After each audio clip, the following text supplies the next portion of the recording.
morning, students.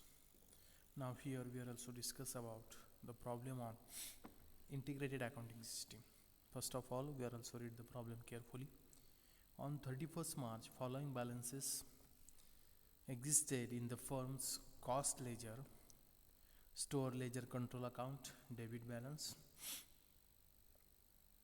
3,01,435, work in process control account balance दिलेला आहे त्या अकाउंटचा 1,22,365, finished stock ledger control account 2,51,945, manufacturing overhead control account 10,525, cost ledger control account 6,65,220. Then the total is given here. Then after that particular balances are also given. During the next 3 months, following item are also arises. That means finished goods at cost 2,10,835. Then manufacturing overheads incurred 91,510. Raw material purchased 1,23,000. Factory wages 50,530.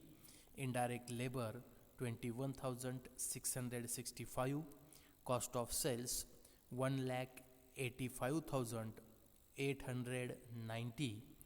Material issued to production 1,27,315. Sales returned at cost 5,380. Material returned to suppliers 2,900. And manufacturing overheads charged to production 77,200. Then we are required to pass the journal entries and write up the accounts and schedule the balances, stating what each balance represent. आता इथं आपणाला journal entries pass करायला सांगितलेलं आहेत.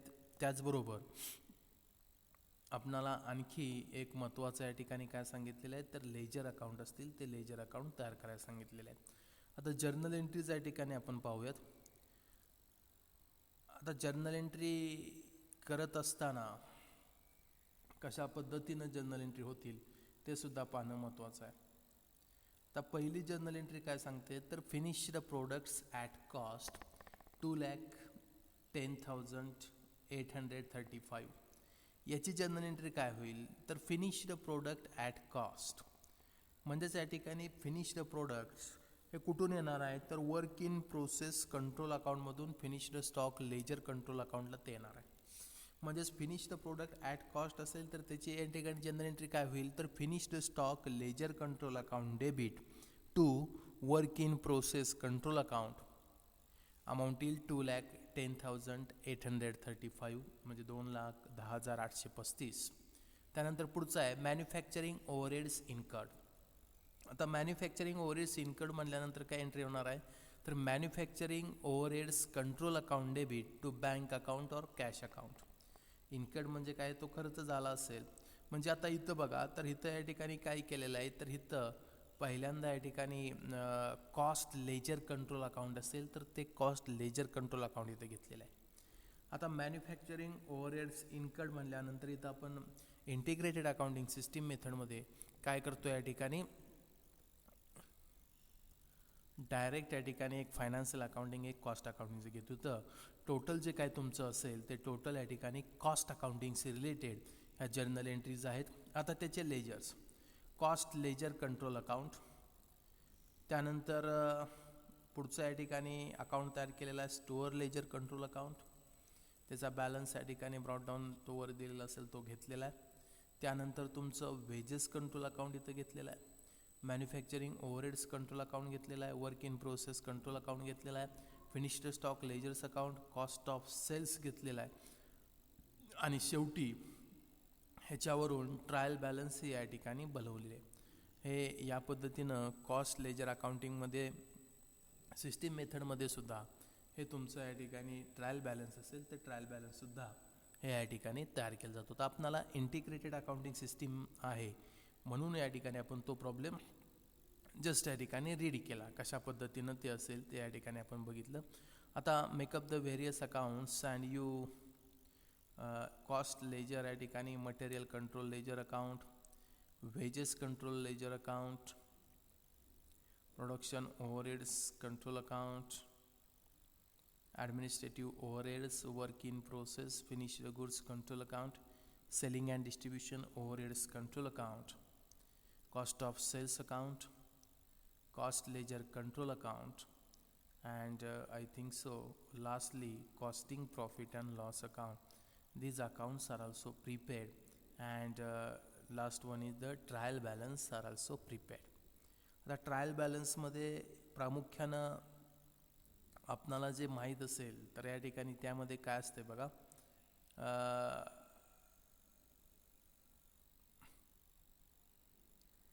जे account close करणार असू त्या अकाउंट क्लोज करत असताना त्याचा जो काय बॅलन्स असेल तो बॅलन्स या ठिकाणी कोणत्या साईडला आला आहे त्याच्यानुसार ते आपण या ठिकाणी घेत असतो. आता उदाहरण द्यायचं झालं तर ट्रायल बॅलन्समध्ये बघा हे कोणतं अकाउंट आहे तर cost ledger control account. Carry down balance कुठं आला आहे तर डेबिट साईडला, म्हणजेच कॉस्ट लेजर कंट्रोल अकाउंट ही तर ट्रायल बॅलन्समध्ये कुठे येणार, ब्रॉडडाऊन कुठं होणार, कॉस्ट लेजर कंट्रोल अकाउंटचा बॅलन्स क्रेडिट साईडला, ट्रायल बॅलन्समध्ये कुठे येणार तो क्रेडिट साईडला. म्हणजे याच्यावरून हे या ठिकाणी आपण जे काय असेल ते या ठिकाणी लेजरवरून ट्रायल बॅलन्स या ठिकाणी बनवू शकतो. आता ही झाली आता इंटिग्रल अकाउंटिंग सिस्टीम. आता हे या ठिकाणी आपण महत्त्वाचं आहे अकाउंटिंग सिस्टीम मेथडमध्ये, कारण सिलेबसमध्ये आपल्याला इंटिग्रेटेड अकाउंटिंग सिस्टीम मेथड आहे. आता आपण या ठिकाणी वर पाहिल्याप्रमाणे ती non integrated accounting system method होती. आता ही इंटिग्रेटेड अकाउंटिंग सिस्टीम असेल त्याच्यामधले आपण प्रॉब्लेम घेतलेले आहेत. आता फक्त याच्यामध्ये काय करायचे तर आपणाला हे जे काय इंटिग्रेटेड अकाउंटिंग सिस्टीम असेल त्या सिस्टीममधले आपणाला हे या ठिकाणी प्रॉफिट अँड लॉस असेल किंवा तुमचं costing profit and loss account हे या ठिकाणी तयार करायचे. तर त्याच्याशी रिलेटेड आपण ट्रान्झॅक्शन पाहतोय. आता इथं काय दिलेलं आहे बघा आपणाला,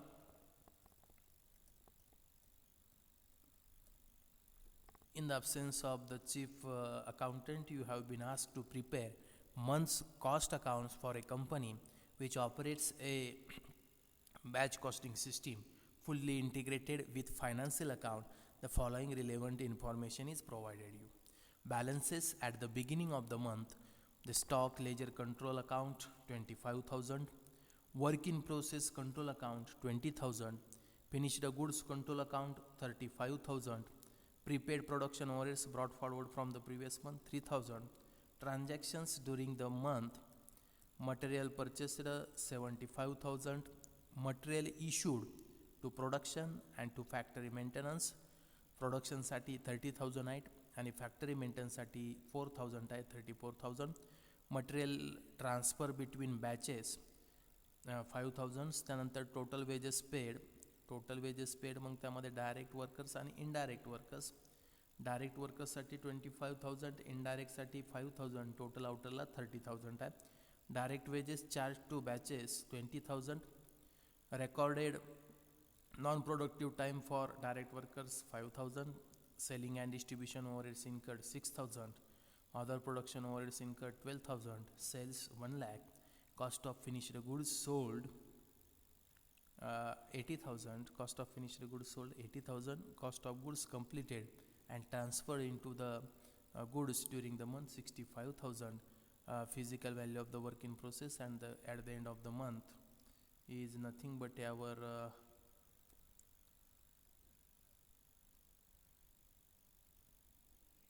amount is our 40,000.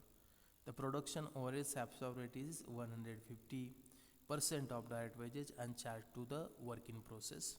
You are required to prepare the following accounts for the month: store ledger control account. आता स्टोअर लेजर कंट्रोल अकाउंट असेल त्या स्टोअर लेजर कंट्रोल अकाउंटला हे नेमकं कोणतं या ठिकाणी घ्यायचं तर ते कशा पद्धतीने ते आपण या ठिकाणी बघूयात. तर आता इथं आपण पहिल्या या ठिकाणी अकाउंट तयार करतोय store ledger control account.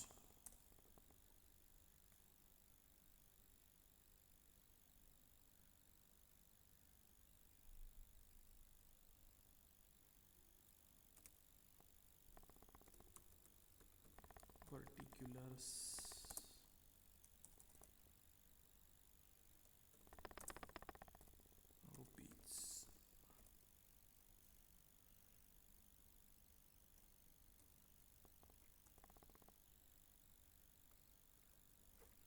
Then second account is prepared wages control account.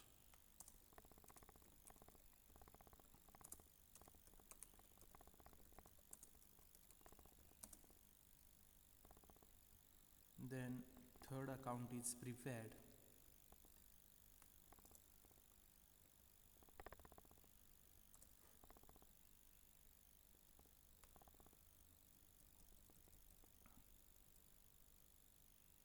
production overhead control account.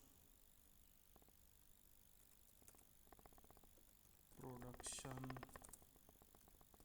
overhead control account. Then next account is prepared after the production overhead control account. Work in process control account. Work in process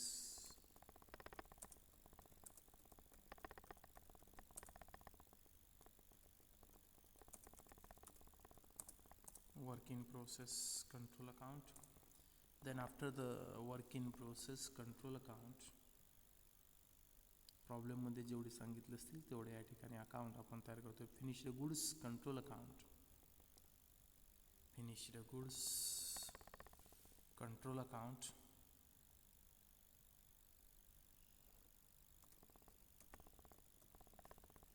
Finished goods control account. And last one is costing profit and loss account. Costing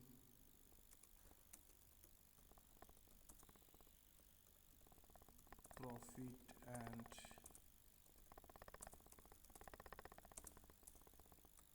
loss account.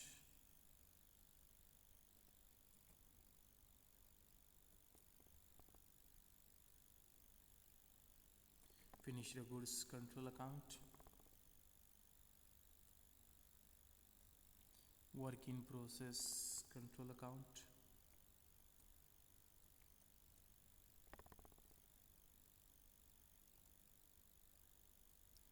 Production overheads control account.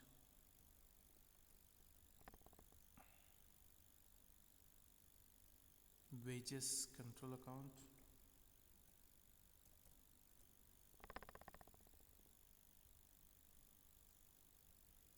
Store ledger control account.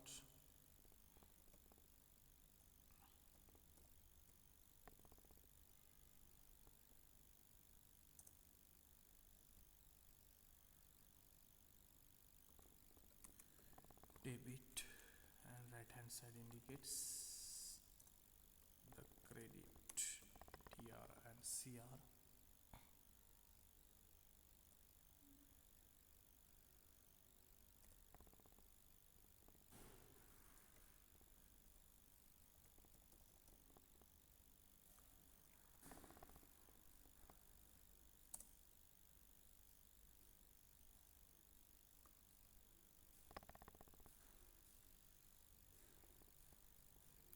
Production overheads control account. आता या ठिकाणी बघा store ledger control account ज्या पद्धतीनं आपण या ठिकाणी financial अकाउंटिंगमध्ये जसं लेजर पोस्टिंग करत होतो त्याच पद्धतीनं इथं सुद्धा लेजर पोस्टिंग या ठिकाणी होईल.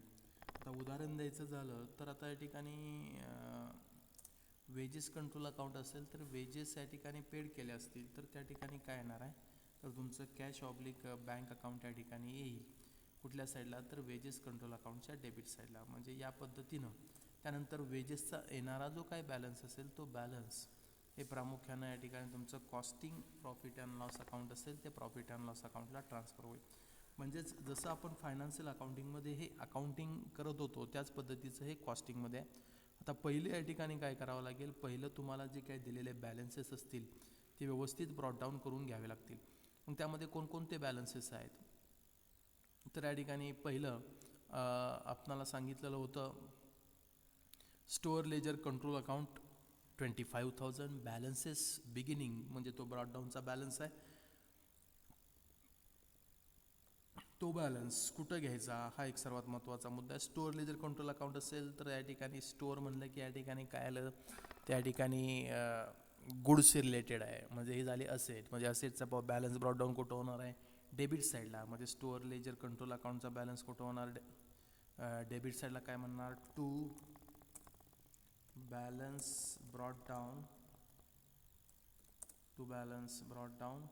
25,000, 25,000 टू बॅलन्स ब्रॉड डाऊन 25,000. त्यानंतर दुसऱ्या या ठिकाणी बॅलन्सेस आहे, तो बॅलन्स ब्रॉड डाऊन करून घेऊया. तो कशाचा आहे तर आय थिंक सो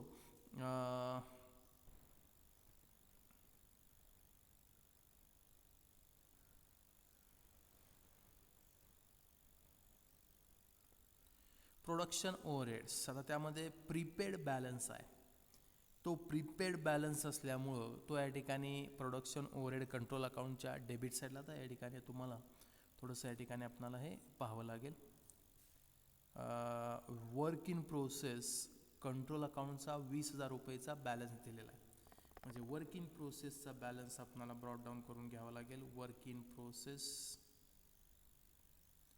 तो सुद्धा या ठिकाणी वर्क इन प्रोसेसचा डेबिट साईडला to balance brought down. Work in process अकाउंटच्या डेबिट साईडला to balance brought down amount कॉलममध्ये 20,000. Then next balance is brought down relating to finished goods control account. Finished goods control account. Finished goods ही एक प्रकारची त्या कंपनीची asset झाली, म्हणून त्याचा बॅलन्स या ठिकाणी डेबिट साईडला या ठिकाणी ब्रॉड डाऊन होईल. To balance brought down amount कॉलममध्ये त्याची अमाऊंट या ठिकाणी आपल्याला दिलेली आहे 35,000, 35,000, 35,000. आता या ठिकाणी आणखी काय राहतं तर आणखी या ठिकाणी आपल्याला एक बघा,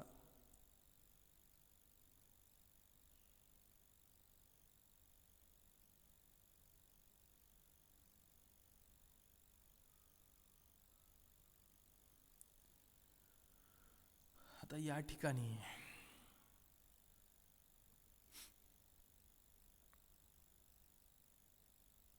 आणखी एक बॅलन्स कुठला राहतोय तो पाहूयात. प्रॉब्लेममध्ये बघूयात. स्टोअर लेजरचा बॅलन्स आपण ब्रॉड डाऊन केला स्टोअर लेजरच्या डेबिट साईडला. वर्क इन प्रोसेसचा आपण डेबिट साईडला ब्रॉड डाऊन केला. फिनिश द गुड्स कंट्रोल अकाउंटचा 35,000 डेबिटला. प्रीपेड, आता प्रीपेड म्हणलं की आपण कुठे घेतो तर बॅलन्स शीटमध्ये प्रीपेड असेल तर असेट साईडला घेतो. म्हणजेच प्रीपेड प्रोडक्शन ओव्हरहेड्स आहेत brought forward from the previous month. म्हणजे या ठिकाणी प्रीपेड प्रोडक्शन ओव्हरहेडचा बॅलन्स हा कुठं जाणार आहे तर प्रोडक्शन ओव्हरहेड कंट्रोल अकाउंटच्या डेबिट साईडला. फक्त म्हणताना काय म्हणणार, प्रोडक्शन ओव्हरहेड्स कंट्रोल अकाउंटच्या डेबिट साईडला to balance brought down in bracket काय प्रीपेड अमाऊंट. जे प्रोडक्शन ओव्हरहेड कंट्रोल अकाउंटच्या डेबिट साईडला to balance brought down in bracket prepaid amount, prepaid amount,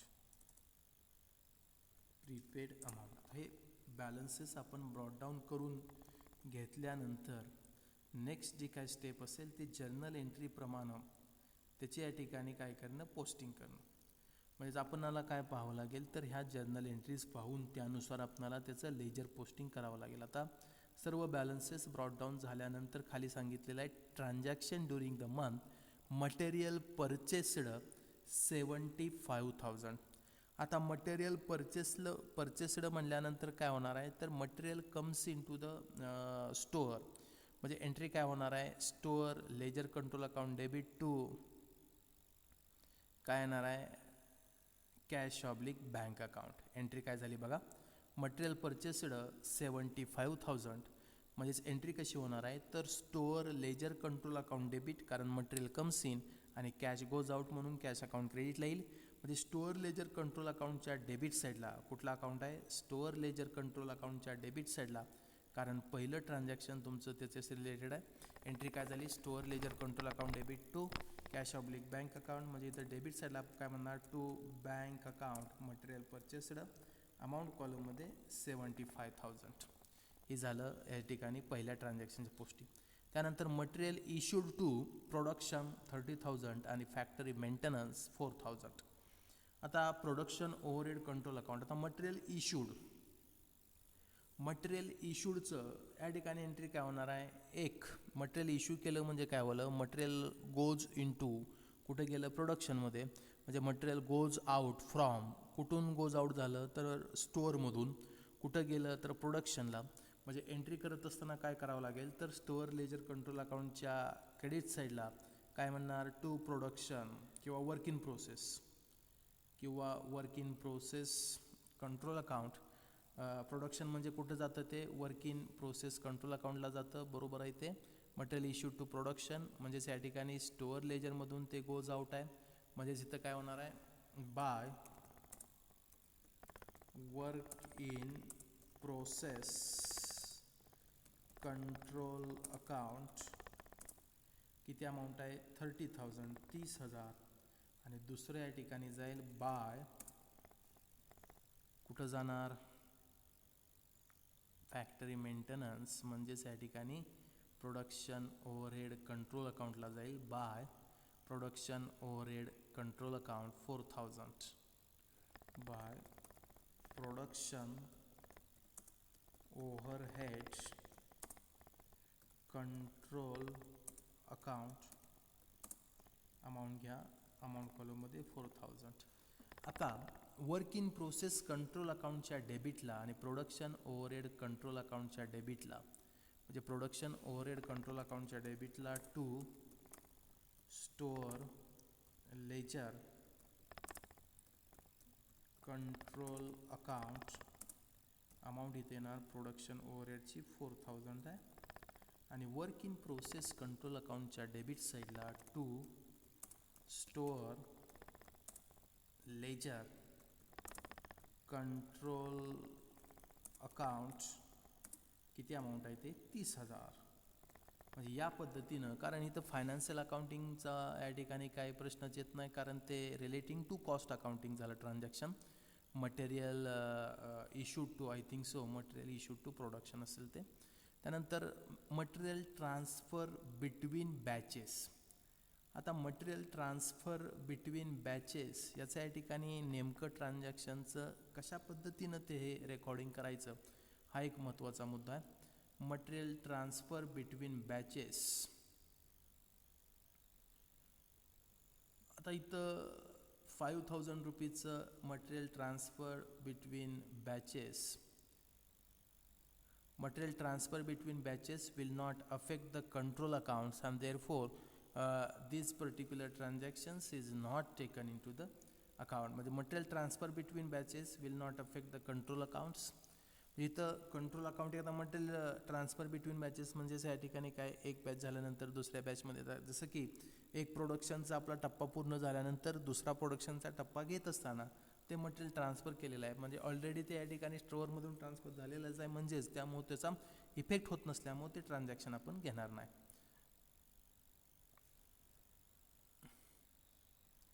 पुढचं या ठिकाणी ट्रान्झॅक्शन बघा, त्याचे जर्नल एंट्री आणि आपण त्याचं posting. Total wages paid to direct workers 25,000 आणि इनडायरेक्ट वर्कर्स 5,000. आता वेजेस कंट्रोल अकाउंटच्या कुठल्या साईडला येणार आहे तर wages paid to direct workers 25,000 and wages paid to the indirect workers.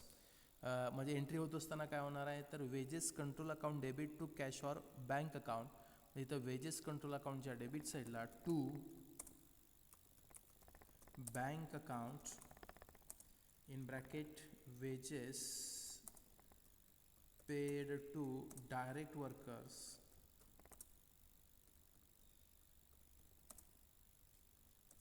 किती आहेत ते अमाऊंट आपण नंतर लिहू. आणि to bank account in bracket wages paid to direct workers. प्रॉब्लेममध्ये आपण अमाऊंट पाहूयात. त्याची अमाऊंट आहे 25,000 रुपये आणि दुसरी या ठिकाणी अमाऊंट आहे 5,000 रुपये. 25,000 25,000 paid to the direct workers and 5,000 are also paid to the indirect workers. Then next transactions we are also discuss here. पुढचं ट्रान्झॅक्शन आपण पाहणार आहोत. वेजेस पेड झाल्यानंतर पुढचं ट्रान्झॅक्शन आणि त्याचं आपण लेजर पोस्टिंग करतोय. पण लेजर पोस्टिंग करत असताना आपल्याला जर्नल एंट्री माहीत असणं आवश्यक आहे. Direct wages charge to batches. आता इथं हा सुद्धा एक महत्त्वाचा मुद्दा आहे. Direct wages charge to batches. आता इथं आपण या ठिकाणी बॅच कुठंही म्हणजे non production time of direct workers is a production overheads and therefore it will not be charged to the work in process control account. आता या ठिकाणी मुद्दा आलाय बॅचेसचा. त्या बॅचेसमधलं या ठिकाणी पहिलं direct wages charge to batches 20,000 हा एक महत्त्वाचा मुद्दा आहे. मग त्याची या ठिकाणी एंट्री मग आपल्याला डायरेक्ट वेजेस असेल ते डायरेक्ट वेजेस अकाउंट असेल त्या डायरेक्ट वेजेस अकाउंटच्या या ठिकाणी क्रेडिट साईडला आणि तुमचं जे काय बॅच अकाउंट असेल म्हणजेच या ठिकाणी काय होणार आहे तो जो काय खर्च असेल तो खर्च पर्टिक्युलर त्या अकाउंटला दाखवणे म्हणजेच या ठिकाणी चार्ज टू जे काय अकाउंट असेल त्या अकाउंटला. इथं आपण ते अकाउंट ऑलरेडी या ठिकाणी तयार केलेलं आहे का तयार केलेलं नाही म्हणजेच या ठिकाणी ते त्या अकाउंटला या ठिकाणी जाईल. आपल्याला इथं तयार करण्यास सांगितलं नसल्यामुळं ते आपण तयार केलेलं नाही. मग आता इथं काय येणार आहे तर या ठिकाणी तुमचं वेजेस चार्ज करायला सांगितलेलं आहे. म्हणजेच या ठिकाणी वेजेस असतील ते वेजेस चार्ज टू बॅचेस 20,000. आता वेजेस चार्ज टू बॅचेस. आता इथं सर्वात महत्त्वाचा मुद्दा काय आहे तर वेजेस चार्ज केलेले आहेत. कुठं चार्ज केलेले आहेत बॅचेसला. मग आता इथं वेजेस चार्ज करत असताना नेमकं या ठिकाणी ते कुठं घ्यायचं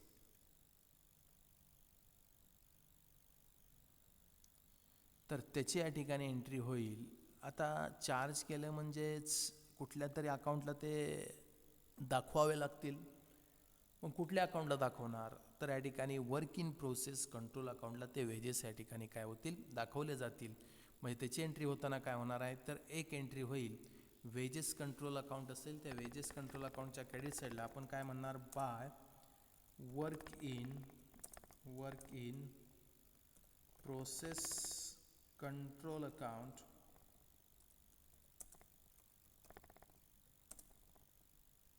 इन ब्रॅकेट काय म्हणावं लागेल charge to batches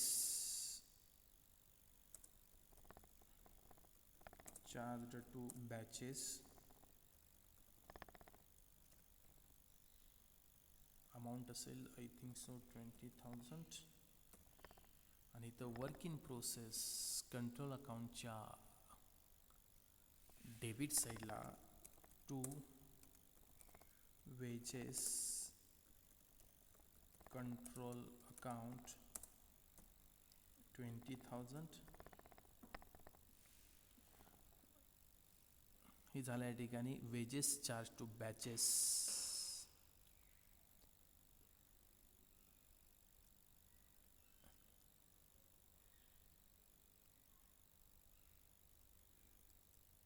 then next one is पुढचं ट्रान्झॅक्शन बघूयात. इथं बॅचेसचा अर्थ वर्क इन प्रोसेस अकाउंटला ते आपल्याला दाखवावं लागेल. त्याचं रिझन आहे प्रामुख्यानं वेजेस असतील ते वेजेस हे दिल्यानंतर ते ट्रान्सफर किंवा ते चार्ज या ठिकाणी केलेले आहे. Recorded non productive time of direct workers. आता हा जो काही मुद्दा आहे recorded non productive time of direct workers मग हा नेमका कुठं घ्यायचा हा एक सर्वात महत्त्वाचा मुद्दा आहे. त्याच्यासाठी या ठिकाणी आपल्याला बघा non production time of direct worker is a production overhead and therefore it will not be charge to work in process control account. म्हणजे non production time of direct worker is a production overhead and therefore will not be charge to the work in process control account. म्हणजे non production time असेल ते work in process control अकाउंटला न दाखवता ते कुठं दाखवणार आपण, प्रोडक्शन ओव्हरहेड कंट्रोल अकाउंटला हे दाखवावं लागेल. म्हणजे प्रोडक्शन ओव्हरहेड कंट्रोल अकाउंटच्या या ठिकाणी डेबिट साईडला या ठिकाणी घ्यावं लागेल.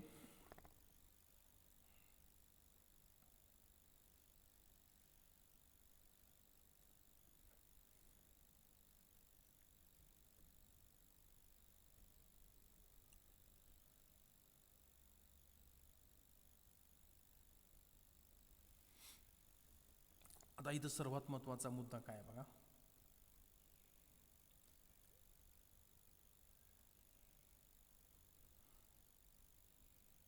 ट्रान्झॅक्शन पुन्हा एकदा आपण वाचूयात.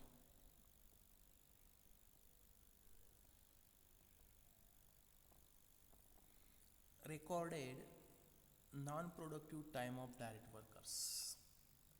आता recorded non productive time of direct workers म्हणले की त्यांना वेजेस हे दिले जातात. म्हणजे त्याचा एक इफेक्ट वेजेस कंट्रोल अकाउंटला दाखवावा लागेल आणि दुसरा इफेक्ट प्रोडक्शन ओव्हरहेड कंट्रोल अकाउंटला तो दाखवावा लागेल. आता तो दाखवत असताना कसा दाखवायचा, तर या ठिकाणी आपणाला डायरेक्ट वर्कर्स आहे, नॉन प्रोडक्टिव्ह टाईम आहे, परंतु त्यांनी जो काय एंगेज केलेला जो काय टाईम असेल त्याच्या बदल्यामध्ये त्यांना या ठिकाणी वेजेस तर द्यावे लागतील. इट इज नो डाऊट, त्याच्यामध्ये काही डाऊट नाही. मग हे दाखवताना वर्क इन प्रोसेसमध्ये येईल का, आता वर्क इन प्रोसेसला ते येणार नाही, कारण हा नॉन प्रोडक्टिव्ह टाईम आहे. हा काय नॉन प्रोडक्टिव्ह टाईम आहे, म्हणून तो प्रोडक्शन ओव्हरहेड्स असेल त्या प्रोडक्शन ओव्हरहेडला या ठिकाणी आपण दाखवणार. म्हणजे एंट्री होताना काय होणार आहे, तर वेजेस या ठिकाणी दाखवत असताना टू येणार नाही इकडं, बाय. एंट्री होताना काय होणार आहे, तर एंट्री होत असताना wedges control account debit entry बघा, एंट्री काय होणार आहे, तर आता हे या ठिकाणी नॉन प्रोडक्टिव्ह टाईम आहे म्हणल्यानंतर एंट्री होत असताना एंट्री कशी होईल, production overhead control account debit to wages control account. Entry काय होणार आहे, production overhead control account debit to wages control account. म्हणजे वेजेस कंट्रोल अकाउंटच्या क्रेडिट साईडला by production overhead control account amount is 5,000 and second त्याचं या ठिकाणी ledger posting होईल प्रोडक्शन ओव्हरहेड कंट्रोल अकाउंटच्या डेबिट साईडला to wages control account to wages control account 5,000.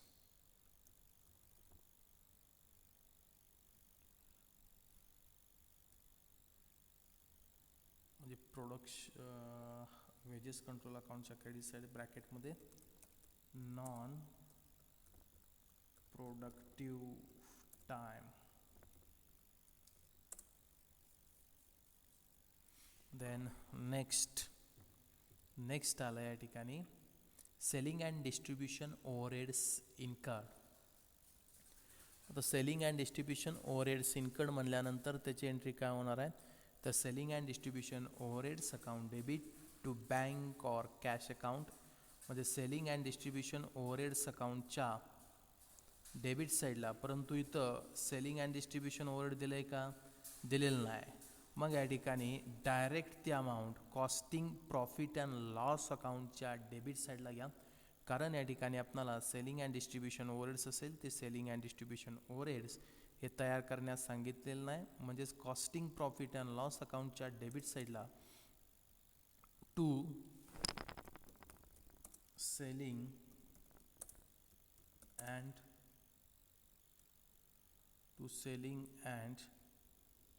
distribution overhead account to selling and distribution overhead account directly ते आपण या ठिकाणी कॉस्टिंग प्रॉफिट अँड लॉस अकाउंटला घेतलेला आहे. थँक्यू व्हेरी मच विद्यार्थी मित्रांनो. राहिलेला प्रॉब्लेम आपण नेक्स्ट लेक्चरला घेणार आहोत. Thank you very much.